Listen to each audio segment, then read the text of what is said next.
Hello, friends, and welcome in for another episode of Vol Club Confidential. I'm your host, Austin Price of VolQuest.com. Only 2 episodes left in season number 1 of Vol Club Confidential. Then we'll take the summer off and we'll reconvene once fall camp gets here. The star of the show this week is sophomore running back Dylan Sampson. But before we bring him in, we're going to bring in the Vol Club's Brandon Spurlock. Brandon, you all started this captaincy program to kind of help grow the Vol Club. And you've got a group of guys that have really bought in to kind of their role of, helping you all expand. Yeah, just another page in the organic growth that we've done. We're kind of chasing a lot of things, and, we fail at a few things here and there, and we turn them off. But this is one that was led by, one of our early members that kind of started out and then got to our highest level of membership at that Tennessean level and just was really pouring a lot of himself into what we were doing. And we had talked about doing something like this for a while, and, a company like ours, you kind of need people to just do. And so Kenny Clayton, who's joined our team, helped get this group started. And we really want to take it all across the state. And our membership growth has really seen an uptick here lately, just because of that, because we're kind of getting into, basketball's over, baseball's still going, but after the football push, that group has really helped drive, our numbers here lately. Your numbers have constantly went up, but, what is it about this group of guys and the pride they have that sticks out to you? Because, I think they're taking a lot of pride in kind of, these weekly meetings to discuss, different avenues, different paths to help grow. Yeah, it's pride, but it's also structure. They've got some pretty intense data analytics that are going into it, and they're tracking what they're doing. And really, it's about formalizing and structuring the process to, articulate and take that out to anybody and everybody that will listen to say, Vol Club is about 2 things. It's about creating sustainable, ongoing opportunities for our players, first and foremost, and then creating an unmatched fan experience for the people that are members. And so having not just the people that work here for Spire and for the Vol Club, but now having a group that is an ever-growing group, like we're taking people, anybody that wants to do that in their county or their area of the state or even outside of the state, we're taking all buyers on that. So if you want to be in and kind of, not just be a member, but go the extra mile and do something a little more, we can have you be a part of the team peripherally like that. Well, anytime you're growing stuff organically, it's really baptism by fire. And with a couple of those guys, I think they've been baptized a couple of thousand times by their dad. We'll talk more about that at a later date. Now let's get to the star of tonight's show, and that's running back Dylan Sampson.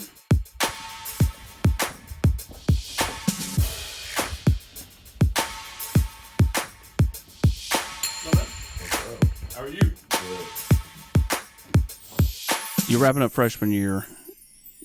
Take me through what you felt like the season was for you, and then spring practice, this go around, your thoughts. I feel like the season was really big for me in terms of being in a limited running back room. I knew it was times where I would have had to step up and play, or I knew I would have had to get opportunities that, probably like most wouldn't expect at that early stage. But I was doing the best I could to be prepared for that. And I think it ultimately helped me progress as a player and as a person, step into this spring, moving in the offense like a vet, really having to be RB1 at times just with Jabari and Jay Wright, depending on where they be sometimes. So, it produced more comfortability just in the room and on the field. Every running back that ever comes through here as a freshman, the biggest question is how are they going to be in pass protection? You go back to when you first got here, Hendon gets ear-holed at LSU. You almost make an unbelievable play there. You really did make an unbelievable play, but almost pick up first down. And then you kind of disappear because of the pass protection. Then it gets better. You come back. You're a different back those last 3 or 4 games. What was the difference? Was it just a matter of just earning your way back, or what was it? I would say probably that too, but just me stepping back and just refocusing, because it wasn't that I didn't know what to do. It was just really first big SEC game. I'm back at home in Baton Rouge. Back at home, and it's just that's one of the freshman moments that I had. But thank God nothing bad happened. But it was one of the biggest stepping stones for me. That's a top 5 quarterback in this draft class, and our job is to protect him just as much as we run the ball. And that's kind of what the coaches, they tell us, that's an NFL quarterback that, you need to protect him, this and that. So, that was a chance for me to, step back and, I need to be, on my top A game, practice, whatever time I get in the game. So, they'll trust me going into these later games in the season. And when I got my chance to show what I could do, I'll be on point in the run game and in the pass game. You have that big run against Vanderbilt, a couple of them. Kind of take me through that game. How big was that from a confidence standpoint? Just to, when you're in high school, you run wild, you're a superstar. Then you get to college, and all of a sudden it's almost like a reset, right? Yeah. You have to kind of earn your way back. It's small increments of playing time for most freshmen. To finally have that big run, how gratifying was it? Everybody's dream is to have the long touchdowns, and ultimately that's what they brought me here for, is to Sure. be a home run hitter. And that was I feel like that was a glimpse I showed the people of what I can do. But in terms of like the whole running back room had a good day. They like, did, yeah. We had a great day that day, and it was just like, I honestly didn't believe it. I was just playing. And then when I broke that tackle and I was running, in my head I was like, no way that just happened.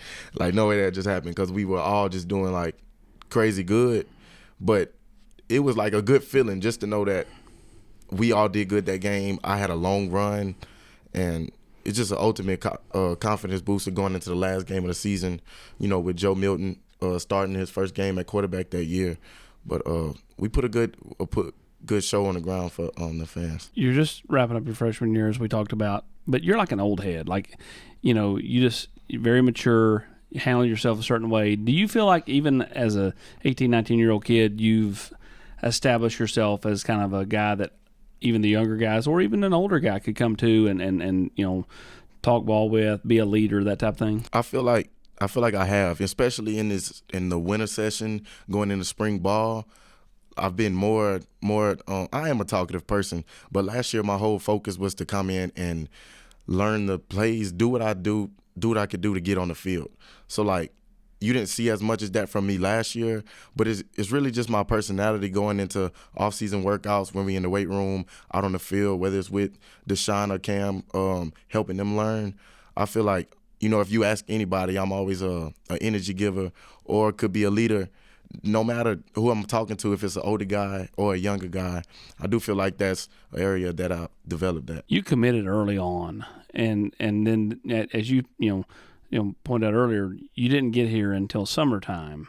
So do you kind of feel like you walked in with maybe lesser expectations, not for yourself, but from others? Like, there wasn't like this weight on you coming in that some kids feel just because you committed early and you didn't arrive till late? I feel like there was a bit less expectations just because we got another running back in the class too at the same time. I don't know. I can't, be in the coach's head, but I will say I felt more pressure they weren't giving me pressure, but I feel like the pressure is more intense in the summer just because less time. You didn't have spring ball. Less time, you know what I'm saying? So you have spring ball, and it's like it's building stones. You have a whole bunch of new guys enter. It's like they're a little bit more patient with you, and that's what I realized, being in my first winter session. They're a little bit more patient with you.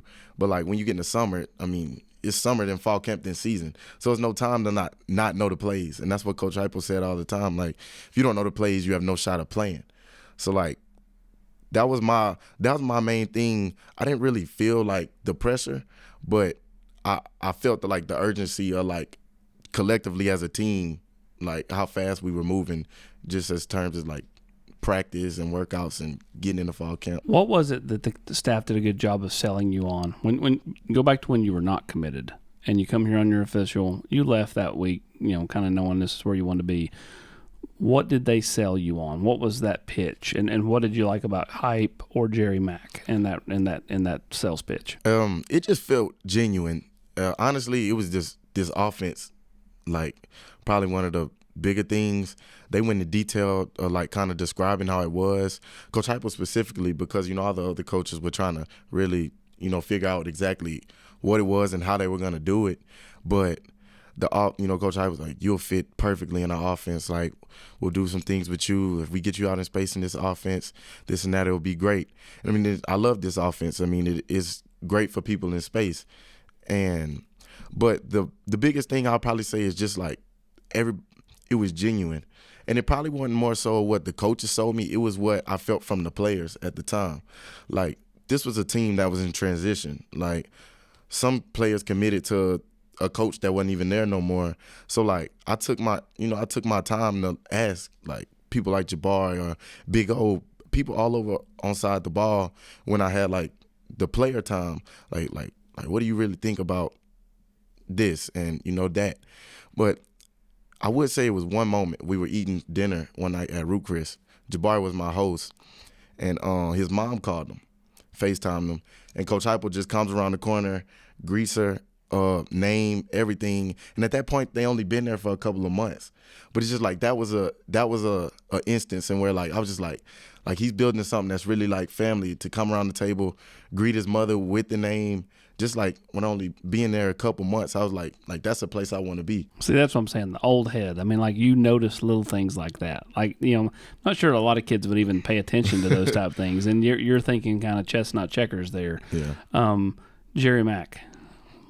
Talk about that relationship. Oh yeah, he's a real coach. That's like right now it's to a point. I could be trusted as a leader in the room, but he's a smart football coach. I mean, he was once an offensive coordinator. He was once a head coach. And number one thing is like he will like cram the details in your head. Like he's gonna make sure that you know what you're doing.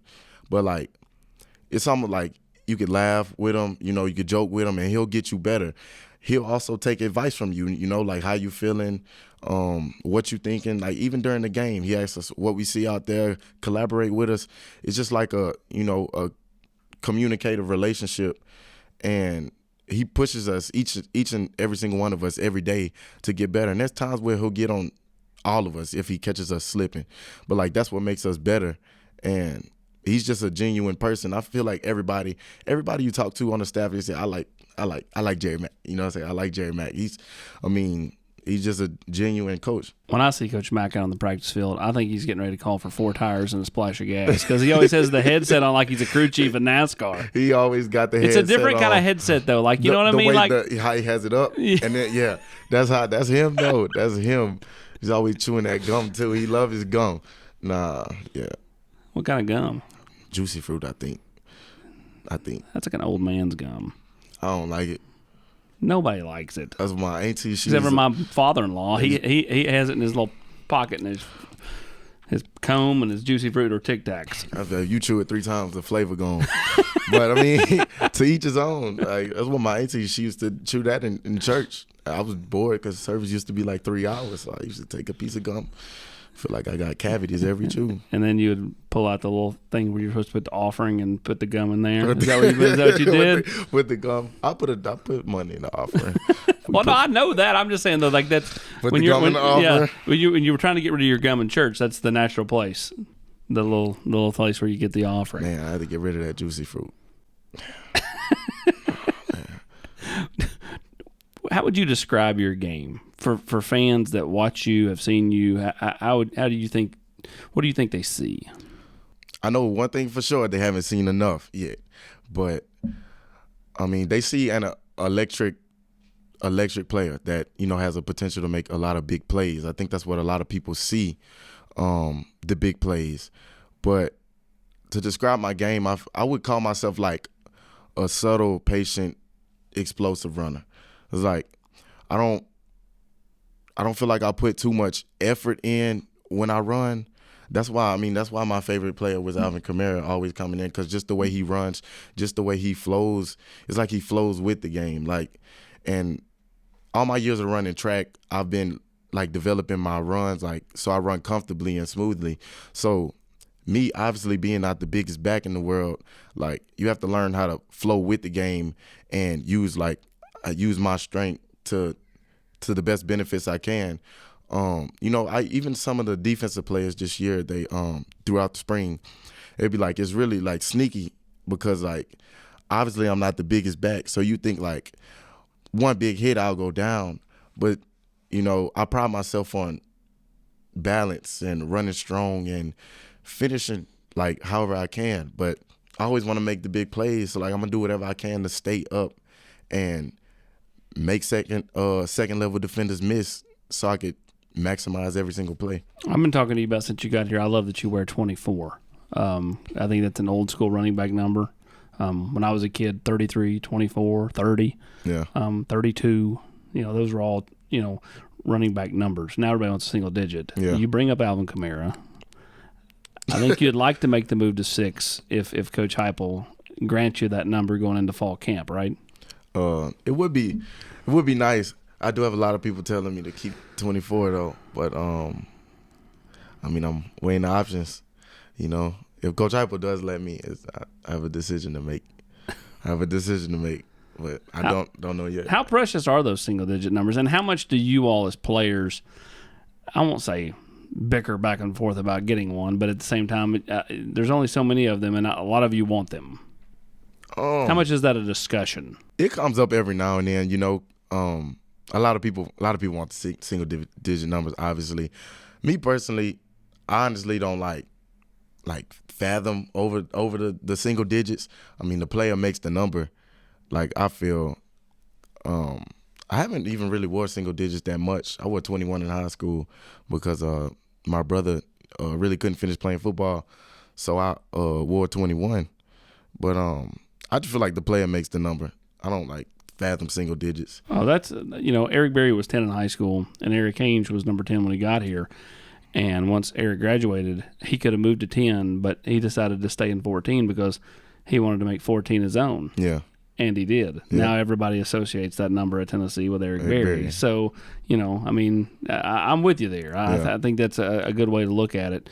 What are some of your goals heading into this fall? Number one goal is, I want to be more electric and more useful to the team. Going into my second year, I want to operate as a vet. However the rotation works out, I'm going to do whatever I can to help this team out, to help us accomplish our goal each and every single step of the way. But I want to make plays. I want to make plays, like game in and game out, take the field. What's your favorite play call? Is there one when it comes in practice or comes in the game and you're in for it, you're like, yes, they block this up, I run this well? I probably wouldn't say play call, but if I see a 5-man box on the defensive side and we're running some type of tackle pull or insert scheme maybe, I got confidence in my O-line. I just sometimes I know I could tell by looking at the front when a play is just gonna hit. I understand. All right, we're gonna do some social media questions. Favorite shoe? Probably Jordan 4s. I don't have a specific one, but I just like Jordan 4s, the style of them. Funniest teammate? We got a lot of characters on the team, like too many. Joe can honestly be up there. He don't ever stop joking. I don't know. There's a lot. Grumpiest teammate? Grumpiest? Yeah. Nah, everybody come in with good energy. We not grumpy. We not. I don't know. We all energetic for the most part. Nobody really grumpy. If they don't talk, then they just vibing. Who's the quietest person on this team? Probably quietest. I would probably Prime. Garland. Yeah, Garland. He's one. He just be in his own. When he speaks, is that one of those where everybody goes? it's like yeah, one of those. All right, let's go rapid fire. Favorite moment from last season? Mizzou, when I just probably broke every single run I touched. Biggest surprise to you about the program here? How much they take care of our bodies. They do a really good job of taking care of us. What brand would your ideal NIL sponsor be? Nike. How old were you when you started playing football and running back? I was 9 years old. Were you a running back then? I was a running back. I wanted to be like Reggie Bush, but they gave me number 85. 85? Yep, or somebody else on the team. Did you make that number your own? What do you miss most about Louisiana? The food, of course. My mama cooking. Is there anything up here that can come close? I don't know if I explored enough. I haven't found anything yet. Tell us about your favorite Mardi Gras experience. Probably Spanish Town in Baton Rouge. It's really the same experience all the time. Sure. Yeah. Bees, king cake. Can anybody on this team beat you in a race now? I'm gonna say no. Everybody else gonna say yeah. They're gonna be like, Squirrel's gonna blow you out. But we should do a big race. Jalen Wright is fast. Squirrel White is fast. I'm fast. Dante. I actually do want to see Dante run for real. Tell me about your involvement in Vol Legacy. Me and Squirrel actually often go into the community a lot. There was one of the best memories. Probably we were like a judge at a science fair, elementary school science fair, and there was like so many kids that were happy to see us. We like judged their projects and stuff. It was cool though. When you're around those kids and they see and you see how they look at you, what's that mean to you? It's just like a constant reminder to keep going each and every day. It's a constant reminder to like wake up and make the right decisions, because I mean, you don't realize it until you like step out into community, until you like walking from a game and there's lines of people like asking for an autograph, whether you played or not. It's just like you wear that orange and they know you're on the team. It's just like they looking like in awe, and it's just like a constant reminder to just be like the best you each and every single day. When you walk out of the stadium and there's that group of kids right there on the fence line and they go, Dylan. No, that's like, for like the kids to like know my name, whether like regardless of how much I did, they recognize my face. It's just like, how can you not go over there and, spend some time with them, take a picture with them, sign a couple autographs for them. You were homecoming king in high school. Mm-hmm. When they announced you, did you know you had won? Did you think you had won? Kind of take me through that and any interesting stories that go back to that. I was pretty sure I won. I think somebody actually snuck into the ballots and told me I won. No, but they stuffed the box by a lot. But it was kind of cool though. I walked out into the middle of the field. They gave me a crown. I did a backflip. Gave him a hand, and I walked off. Better backflip. You were Joe Milton. Me. Joe's just a big and large human, so it looks cooler. Jordan or LeBron? Jordan. Oh, the rare one. We've had a lot of LeBrons. We've had some Kobes, though, too. I love Kobe. I say Jordan, but I'm going to just say, why don't we just let all the great players just, like, rest in their eras? Jordan. Well, that's just what Jordan wants to do, right? You never heard him say he's the GOAT. Right. Jordan is in his era. LeBron is in his era. I think we should just both agree that they are one of the best basketball players to ever touch the court, and we should just let them both be great. How much did you watch Last Dance when it came out? I watched the whole thing with my dad. Because it was just me and him in the house at that time. I think my mom was out with my sister for a cheer competition, so we were just like binge watching. Through the whole season. You binge watched the whole season. We watched it, man. Any summer plans coming up? You go back to Louisiana for May? Yeah, I will go back for May. We might take a family trip with my family. Might go to Florida for a little bit of time we get off, but I'll definitely go back home. Any kind of pregame superstitions for you? I mean, is there anything you do every game? Any certain music you listen to every game? Anything? I wouldn't say superstitions, but or routines. I mean, I always pray in the hotel when we get to the field, and as soon as we run through the tunnel.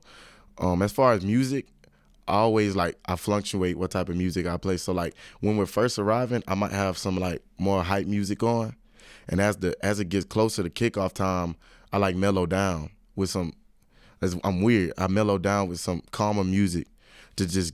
I mean, we playing for 60 minutes while our adrenaline's rushing, so I like calm down before I attack the field. And then it just like gets me right every time. Yeah, D. Williams broke off the gritty last year at Vanderbilt right as he crossed the line, made everybody think he tore his hamstring. You got anything planned? Like, I mean, is there a dance that we might see this fall? I don't have nothing planned yet. I mean, I might just think of something. Maybe when I'm in a hotel.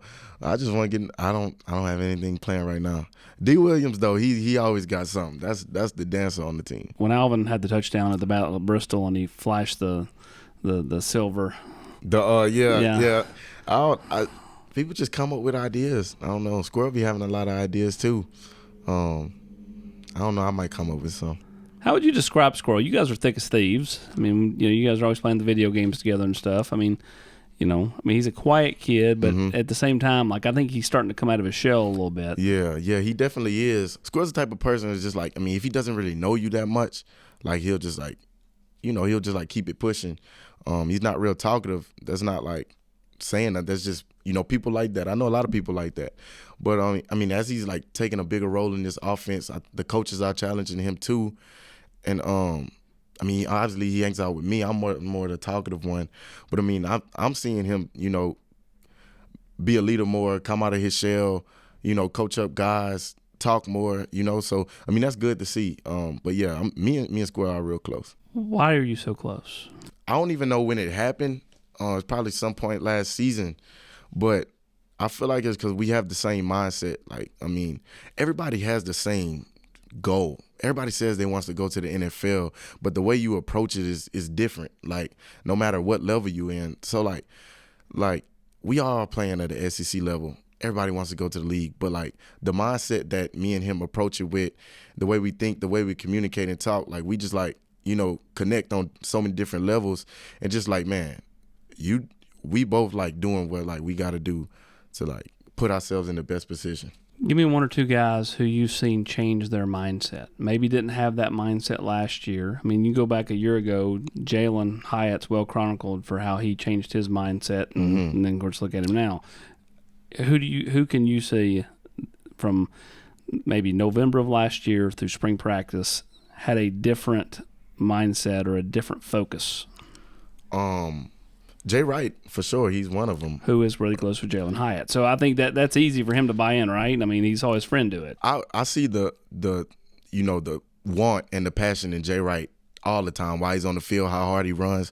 But just like I said, him off the field, like the way his mindset he attacks situations with, I could definitely see the change in the mindset, and you know, the reality of NFL could be coming really soon, you know. And another person I would say is Kamal Hadden, over the like just the way he's been off the field, like the conversations I done had with him, you know, I feel like he really changed his mindset too. Do you think the South Carolina game wasn't a wake up call for him? Because he was jawing, y'all were down 30, and he took such a kind of a Twitter bloodbath on that deal. Do you think that maybe was a wake up call? I mean, you know, because I mean that he has someone who has drawn praise this spring for being more focused. I don't know if it was a wake up call. I feel like that game should have been a wake up call for everybody. Sure, I mean, but. I mean, he's definitely been like, I mean, coaches have said it. Coach Martinez spoke on it a little bit. But, I mean, you could tell just in his detail, his focus. There's a lot of young DBs in the room. The way he coaches them up on and off the field, like, is a different mindset. Well, Dylan, man, we appreciate the time, and we look forward to watching you this fall, whether it be in 6 or 24 or some other number that Coach Heupel gives you heading into the 2023 season. Yeah, definitely. Appreciate you. Appreciate you. Dylan Sampson, an electrifying player on the field. One more show to go. Next week we'll have Joey Halsley on Vol Club Confidential, Tennessee's offensive coordinator, as he heads into year one calling plays for the Tennessee Volunteers.